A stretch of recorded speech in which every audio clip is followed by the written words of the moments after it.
ప్రజల్ని కుటుంబ సభ్యులుగా పరిగణించిన నేత డాక్టర్ వైఎస్ రాజశేఖర రెడ్డి అన్ని వర్గాల ప్రజల సంక్షేమానికి పాటుపడమే పదవికి సార్థకతగా భావించిన మహానేత. ప్రజాప్రస్థానం పేరిట పాదయాత్ర చేసి ప్రజల బాగోగులను అధ్యయనం చేసి తన పాలనా కాలంలో అన్ని వర్గాలకు మేలు చేసే ఎన్నో పథకాలను అమలు చేశారు. ఆరోగ్యశ్రీ, వృద్ధాప్య పింఛన్లు, ఫీజు రియంబర్స్మెంట్, గృహ నిర్మాణం, వ్యవసాయానికి ఉచిత విద్యుత్ వంటి పథకాలతో వైఎస్ఆర్ సంక్షేమ ప్రదాతగా ఖ్యాతి నొందారు.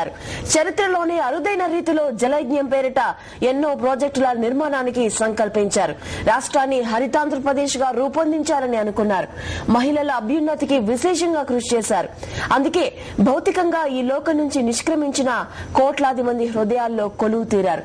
హెలికాప్టర్ ప్రమాదంలో వైఎస్ఆర్ మరణించి 4 ఏళ్లైనా నిష్కల్మషమైన ఆయన మోము జనం హృదయాల్లో చెక్కు చెదరకుండా నిలిచిపోయింది. నేడు రాష్ట్రమంతటా మహానేత వైఎస్ఆర్ 4వ వర్ధంతిని పార్టీ శ్రేణులు, ప్రజలు ఘనంగా జరుపుకుంటున్నారు.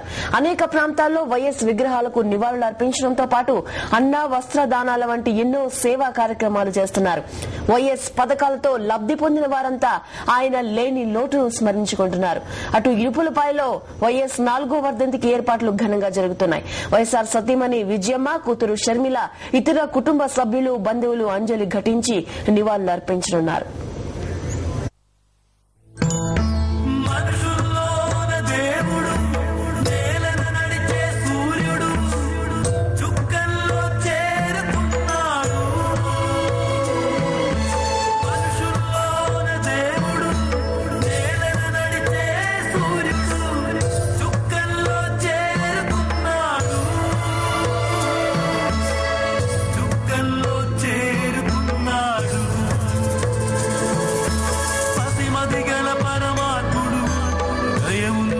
ధర్మాత్ముడు దిక్కుల్లో దాగిపోయాడు, దిక్కుల్లో దాగిపోయాడు. ఎవరికుంది ఆ మంచితనం, పంచినాడు తన నీతి గుణం. ఎంతలో ఎంత దారుణం, ఇరిపోనిది నీ రుణం, ఇరిపోనిది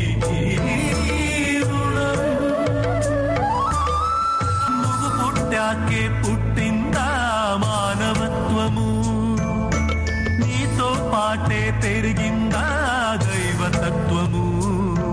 ఉన్నాడో నేడో దేవుడు ఆ దేవాలయంలో, ఉన్నాడుగా అసలు దేవుడు నీ హృదయాలయంలో. మాయమైపోయే మానవత్వము నీ మరణంతో లోకాన, కాలి బూడిదైపోయే కరుణ కొలిచే కన్నుల శోకాన. నింగి అడిగని ఉనికి ఏదని, నేల అడిగని నీడ ఏదని, గాలి అడిగని జాడ ఏదని, నీరు అడిగని స్పర్శ ఏదని.